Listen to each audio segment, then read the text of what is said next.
everybody. We're going to do a little experiment here with moderation. I'm going to kick it off and going to flip it over to Tim in a bit. But what we're really trying to discuss at this panel is what if the borrower didn't need to bring any documents with them to start the process and to walk through the mortgage experience. And what we have here, I think, is a really great example of what's happening with homeowner preparedness or financial preparedness with the point of sale experience, with settlement and closing, and then I think I'm going to try to string it all together from a property standpoint and talk about what property data actually powers the whole process throughout. So I'm going to start off by putting some questions to Brian and to Tim. Source data, when we talk about source data and talk about, what does it mean that we could have data that we don't need to ask the borrower for? What are we really talking about here? So from our perspective at FinLocker, and you kind of hit on this, we're not a point of sale, we're not a loan origination system. We focus on helping lenders empower their customers around this readiness journey. And one of the examples we like to use is a first-time home buyer. So our product for first-time home buyers helps them understand where they stand today with respect to being, able to qualify for a mortgage. And we do that on top of source data. So think about the consumer in a product like FinLocker being verified across 5 dimensions: identity, credit, assets, income, and employment, always on. And that source data then is used to create an experience and journeys and educate and guide them towards this place of readiness.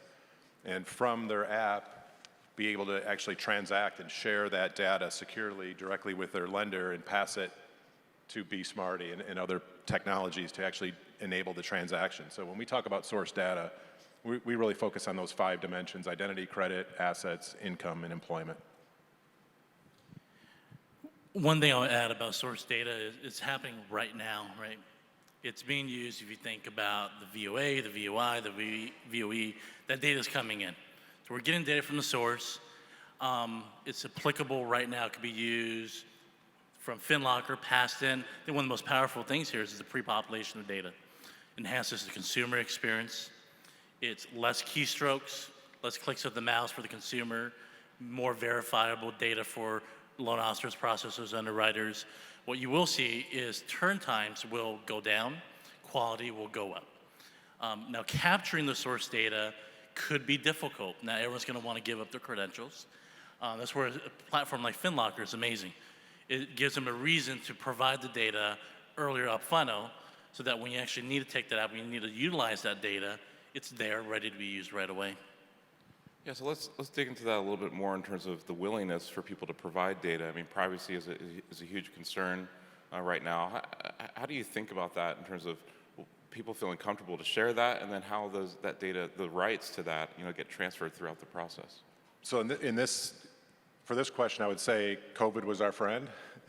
It really accelerated the adoption from a consumer perspective in working with, financial apps of all kinds, because that's, for a while there, we couldn't go into our bank branches. Everything had to be remote. So from that perspective, I think we've advanced the consumer adoption.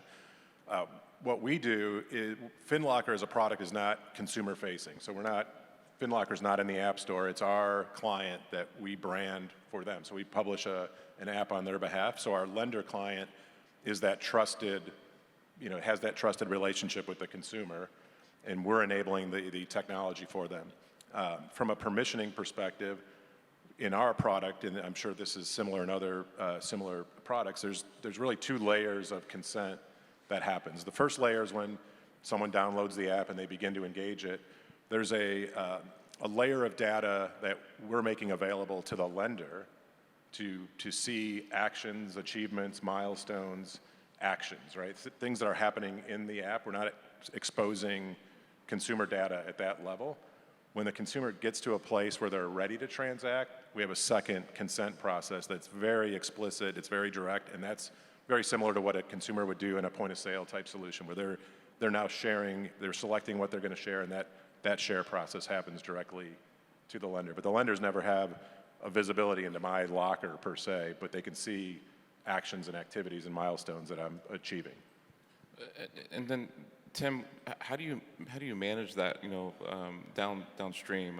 What does that mean in terms of the experience that lenders and underwriters and other folks in the process can have with that data?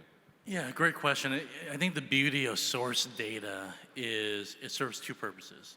There's the consumer experience and the loan officer experience, and then there's operational efficiencies, which everyone in this room, right, we're all thinking about that nowadays. So when you inject source data into an application, that means consumers spend less time keying in data. Loan officers spend less time correcting data. It allows loan officers and borrowers to form relationships, to focus on what's really important. What scenario should I get into? How much should I commit? Working out the kinks within the loan rather than providing data for tedious, repetitive tasks. That's the first thing I'll say about consumer experience. On the loan officer side and downstream to underwriting and processing, if you know the data is from the source, whether you have D1C or not, I would argue that's a very good data source, right? We all latch onto D1C, we spend a ton of money paying for D1C, and it's really important to get the rep and warranty relief. But at the end of the day, if there's a better source out there and the data is trusted and you can verify that it's coming from a source, it's just as good as it's just as good as D1C minus the rep and warranty relief. That's what I would say about the experiences. Now we look at operational efficiencies, and I hope that's what's on everybody's mind, is, we're gonna get away from the inbound top of the funnel, processes, right, that we've seen over the last 2 years. We're focusing on how do we take the business we have today, make it more effective, make it less risky. So that's where source data comes into play again. For example, at BeSmartee, we're rolling out a VOIE solution. It's gonna do a waterfall, and then there's gonna be a mix of D1C approved vendors, non-D1C approved vendors for the time being. But what makes that special is it takes that whole employment income process, strips it away from consumer loan officer experience, but it drives the data quality. It drives efficiency. The standardization of the data, you're not getting data from multiple sources, chasing it down, you get standardized funnels. You can build processes around it. And the beautiful thing about this is once you standardize it, you can A/B split test it, right? A/B split testing is not just for consumer websites and applications. You can use that internally in your operations. And when you find the right recipe, the right adjustments to make, you can apply the adjustments at scale. Or you can have a pilot program looking at, well, we did this, we displayed the data a little bit differently. Could we shave off 20 minutes off a file? And once you prove it, you scale it out. And that's what standardization of the data will do. It'll drive the downstream efficiencies. It feels like there's some momentum right now to consider, new data points that maybe we haven't looked at traditionally in the mortgage process. I mean, there's a lot of movement around things like rental history and other data points that might be indicative of a qualified borrower. But are you thinking about expanding outside the box of the typical data points that are captured, maybe even behavioral data? So we're always looking at data sources that will add to the transparency for the consumer and the certainty. So one of the things that we think about, which is maybe a little different as you get downstream into the loan process, is we're focused on the lender, but we're really focused on helping the consumer really understand where they are. So our focus is giving them the best assessment of their readiness in real time. And so if there's other data sources that can help do that, then we're always looking there. Because we have the asset data, so all the DDA transactional data coming in from linked accounts, we do see rental payments and other activity. And so we're starting to kind of cross-correlate what we see from employment income data, so payroll data, and then cross-correlate that with direct deposits from the accounts that are linked, and just doing some learning on that. Yeah, what's interesting about that too is we're starting to see behavioral data from the point of sale and more upstream systems that we didn't have, even 3-4 years ago. You're starting to understand how people behave. That is source data. When you understand consumers' behavior, how many times do they have to visit your website before they click apply? How many times do they have to land there to actually start an application, so on and so forth? That data will help in conversion. It'll help you modify the experience. It'll help you market better, retain the customer long-term better. So I think behavior data is definitely one of them. And there's just a lot of new data sources coming out as well. You know, look at the HOA data. We're getting that instantaneously now. It's available. It minimizes the time for condo certs, right? There's automation there, data coming directly from the HOA providers. You don't have to wait multiple days. You can ping systems today and get the HOA cert, for example, back fairly quickly. So all these data sources, I mean, what I also think is super powerful is, you know, Brian talks about, you know, borrower mortgage readiness. Imagine taking that data, right, consumers, borrowers who could not qualify for a particular reason, you'll know the reason, and you constantly monitor, right, with permission, of course. And when right, you can feed that into your product and pricing engine, automatically feed into AUS. You could literally email the consumer the next morning and say, hey, you're actually pre-approved, conditionally approved, ran through AUS and everything, right, using stated credit with a new mechanism that's being tested. And you can give direct answers like all us consumers expect when we're not in the mortgage space, right? Whether it's car loans or buying something online, we expect that. And we're moving towards that long term here in mortgages. Cool. I'll flip it over to Tim, but you know, Kathy, you guys take it, you know, early in a process all the way through. Anything with this you want to jump into in terms of, from a workflow perspective, some of the ways that you help people understand what's the best stream to go down, if you will, to get the best experience? Yeah, absolutely. So we are, for lack of a better term, a data aggregator, right? So we don't, we're not competitive in any way, shape, or form. However, we do take that source data from all these partners that you see here on the stage, and we really centralize that. It's so important because if you're trying to deal with disparate systems where all that data is coming in from, you're managing multiple platforms, you're managing multiple points of entry. How then can you make sense of that data?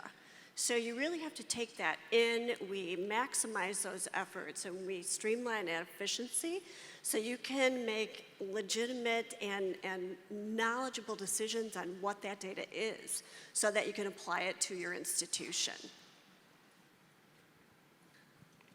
Cool. I'll go and take it. So now we're moving to the... Take the baton, Tim. So now we're going to move away from the front end of the funnel to the back end of the funnel. So these questions would be for Kathy and Kenon. First question, share about policies that are accelerating the need for source data. Yeah, and if you don't mind, I'll take this first. So I did a little bit of light reading, I would say, on my airplane ride. I was taking a look at the appraisal task force report and the CFPB director's statement, and then I promptly took a nap, right? But I will say that the germane message to all of that was to take a look at some of the flawed models. And this goes with respect to AVMs or appraisal. There's going to be multiple parties of task forces that are going to come down and start levying all of these policies over the next coming months. They're going to take a hard look at unfair lending, redlining, whether it is intentional or unintentional. They want to make sure that those algorithms are really accurate so that you're going to see a lot of that coming, not just respect to that, but also I think they're going to start getting into title. It's not going to be stopping. So the thought process is really to take a look at, over the course of years, I started in this industry way back in the day when I was with VMP Mortgage Forms many, many years ago. And I think it's really been policy change, policy requirements that have driven change in this industry. Not just the fact that, oh, we've come up with these innovative things, which we all have, but it's the policy itself that has, oh, okay, we're more reactionary to what's happened with the governmental changes than we are with, okay, let's move on and be pioneering in the technology to get beyond these policy mandates, right? I can't believe that you don't think it's gripping reading policies from the CFPB, but I think there's some, I do think there's some exciting changes that mean a lot directly to consumers that are happening right now. and are actually driving, the digitization of some of the supporting processes like appraisal that really haven't been looked at in the same way. I mean, there's been a lot of investment into digitizing mortgage from a point of sale standpoint all the way back through e-close. But then these supporting processes, appraisal, title, and others that kind of hang off of it, we've left into this PDF-based, let's place the order and find out what happens approach. But now with what Fannie Mae and Freddie Mac are doing with modernizing the appraisal process, desktop appraisals, hybrid appraisals, using non-appraiser seeded data collection, all that is driving the need for data earlier in the process. Even for realtors and brokers and agents to change their behavior and how they collect property data during the listing process, because that data, whether it's floor plans or doing 3D virtual tours of the property, all of that can be used to remove steps later on in the process, to remove maybe even the inspection, right? Which could shave off multiple days, off the process on the back end. It reminds me of an old saying, right? Garbage in, garbage out. Got to get that data in as clear as possible. And I think it's pretty clear that the more you collect up front, the more downstream efficiencies and time and cost savings we can drive. Now, that said, it's not plentiful. What do you guys see as the reason that adoption of data-driven solutions is just starting to really roll? Yeah, sure, thanks. And I wrote down many, many obstacles to that, I think. Let's touch on this a little bit. Access to the data itself. So disparate systems. How do you get access to that data to bring into your shop today? And how are you looking at it today? It's fraught with errors. So if you're trying to bring it in and look at it from multiple directions, something's going to go awry, right? So that source data, that data of truth is going to be so critical to what you do going beyond that, not just for increasing your margins and profitability, but for cutting down your turn times. I will say that the home equity side of the business has done a really good job of that. So I think the mortgage market has some work to do. And I will also say that lack of skill sets, maybe. Planning and your implementation have a lot to do with that. Doing things that you've done for decades isn't going to work anymore. You really need to, especially with the policies that are coming into play and further in the future, you have to be looking at how can I increase my efficiencies. Build yourself a task force and make the buy-in with those heads of departments that are incremental to making that transaction happen. Make them your pioneers, your go-getters for ferreting out all of that. That's a super important point. In many ways, the technology is ready to go and has actually been here for years in terms of the capability of digitizing the data and bringing it in. But the change management is super hard, right? I love this term change fatigue. We've had a pretty wild couple of years here, and a lot of policy changes are being thrown at us, and so helping educate people on why would we want to change behavior upstream? What can that really do for their clients? How can that improve the quality of the loan, and even helping drive things like automated underwriting, which can reduce cost of lending, maybe even make homes more affordable in terms of getting a mortgage. I mean, seeing the big picture, it requires a lot more collaboration across companies like ours, but also everyone involved in that loan process. But it does require dedicated effort and change. And let's be honest, like a lot of us don't like change, especially if it comes with the perception of additional risk. So let's imagine a second, right? We live in a world where we just wave a magic wand and all the data is connected. It's flowing from the top, from the beginning of the funnel all the way to the end. Guys, talk to us about how that impacts cost of close. Some examples. Where do we save time, reduce cost? Sure, I'll jump in from a cost standpoint. There's so many opportunities within appraisal to save cost. It's been a pain point, but one of those things is for us, we've seen getting new workforces involved in doing the appraisal process. Fannie Mae and Freddie Mac are both endorsing non-appraiser data collectors going out to the property, utilizing a mobile phone, and using apps to gather even the measurements of the home. And with that data, maybe utilizing that to waive the requirement for the actual appraisal process. So now you're talking about a 3-day process instead of a 10+ day process, and one that costs $200 to $300 instead of twice that amount. And so that's savings directly for the borrower, but also think about all of the other things that have to happen operationally right now. A lot of those are hidden costs that the lenders don't tend to track. So I think there's some great opportunities there. And Kathy, could we talk about the underwriting and the settlement part of this? Yeah, absolutely. I was just going to herald on what Kenon was saying. With that, of course, is automation. And we speak about that so much, automation of the data. But here in this instance, if you want to get the closing down from perhaps 60 days, 45 days, 30 days to, we're going to talk in just a moment here, down to a 7-day close, it is entirely possible. That is a reality that does exist. So, and it's collaboration of partners that you see here on the stage and that you work with today already that make that happen. Bring them together, bring those pieces in together, make sure your points of entry into your system are solid and that data is clear so that you can realize those milestones. Absolutely. I would add one thing from the operational side. My career was spent mostly in mortgage originations, mortgage production, and one of the things that drove me crazy is this concept of checking the checker.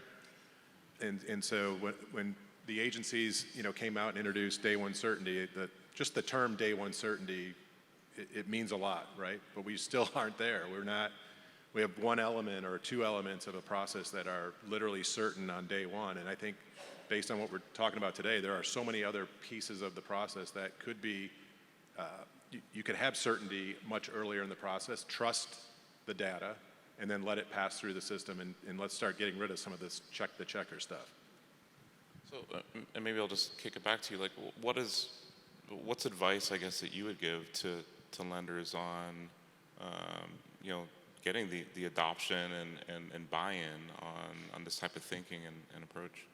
Well, Kathy talked about the difference between HELOCs, right, a non-agency product, and first mortgages, mostly agency products. And I think, sadly for all of us, it starts with the end investor. So similar to whoever's buying these HELOCs and putting them on balance sheet, they have a set of guidelines. And so I think it's all of us continuing to work with the agencies on finding opportunities to reduce the redundancies in the process, right? And if you have source data and you trust that data, why are we checking it 3-4 times as it passes through the process? And some of it is because of the disparate systems that lenders still have in their shop. So I think I think we're starting to get better connectivity between platforms so that there is this trusted handoff of the data when it goes from point A to point B to C. Yeah, if I could parlay off that just for a moment, Brian, what do you see as, what happens when data collides? One source says X, another one says Y. What's your approach there? It's like just utter chaos, right? I guess it depends on the underlying data. Because if we're talking about asset data that's coming from a consumer's directly from their asset account, even if you're getting it from two different sources and it's real-time data, I don't think you're going to have this difference in the data. Now, maybe the way it's utilized, analyzed, and processed may be different. But to the extent that you don't change the construct of that source data and let it pass through your systems, I think that's your best bet to avoid these collisions. We don't really see it just based on the data that we happen to, sit on top of. But I can see in valuation, that's probably where you really run into that a lot. Yeah, we run into it all the time. As the public record says one thing, MLS says another, and then what comes back in the appraisal says yet another thing. So, what is truth, right? And, from an underwriting standpoint or a collateral review standpoint, we've really thought about it as, let's at least bring all the data together into the same place, so you don't have, people looking at multiple tools and trying to piece it together, but let the system intelligently highlight things for the underwriter to pay attention to, where point out the discrepancies, but also give an indication as to what should be looked at when and by the right person. So using AI, but then keeping a human in the loop at the right time. Absolutely, and just to piggyback off that, it really is about eliminating or mitigating all that risk with data, because again, it's the source of truth, right? So if you are able to look at those instances and be able to track along the life cycle of the loan with everything that you have heard here from front to back, and you can see what has transpired and changed with that data, and you can track those events, by the time it gets to the secondary market, you're able to say, look, we know exactly what happened with this data. How powerful is that? With minimal intervention from your full-time employees. It's very powerful. Thank you, guys. So we have about 4 minutes left. Kenon, you want to take the last two? Yeah, so, I think it'll give all of us a chance. We talked about answering the question, like, what does the future look like in 3 to 5 years? What's the sort of holy grail that we're really talking about getting here? So which direction you want to go? I'll start, and then we'll just pass it around. So we think of I talked about this concept of a consumer verified across 5 dimensions. And we do believe that all of us are going to be walking around with our financial DNA. I'll steal that from Form Free. They love to talk about financial DNA, and it's so accurate. And we're going to be able to use that in a way to transact, and it's going to empower the consumer to leverage their data versus have their data sometimes weaponized against them. So I do see a place where we're all have our key data that could be used to render credit decisions accessible and shareable in real time, not one-to-one. I could select, I'm going to buy a car today, I'm getting a credit card over here tomorrow, but in using my source data to pass that directly for the transaction to occur. Yep, and I call it adoption sludge. I think there's still some of that going on, and I think it will continue. We are getting better as an industry, but the next 3 years are going to be, very heavily in the home equity space. But even on both sides, with the mortgage industry and home equity, I think that, again, the policies are driving that change. And I think we are getting better at pioneering and gathering and taking a look at the technology that is going to assist the lender community today. I think that it speaks volumes from the vendors that are here in this platform, and also in your shop, and your partner vendors lean on them, and I think we are making great strides.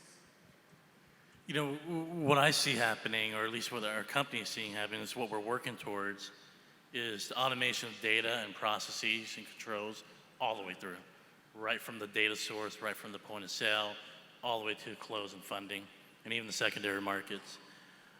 For us, what we're striving to do, and we hope to have a hand in contributing to this, is we want to get down to the fastest legally possible number of days to close a loan. 7 days in most states, right? Not that every loan needs to close in 7 days, but there's so much more to worry about than the process, right? Buying your first home is a big experience. Moving is a big experience.